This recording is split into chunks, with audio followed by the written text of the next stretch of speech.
fucking go mode.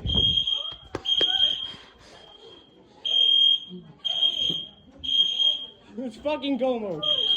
Everyone get her ass out. It's fucking go time. What's wrong with you?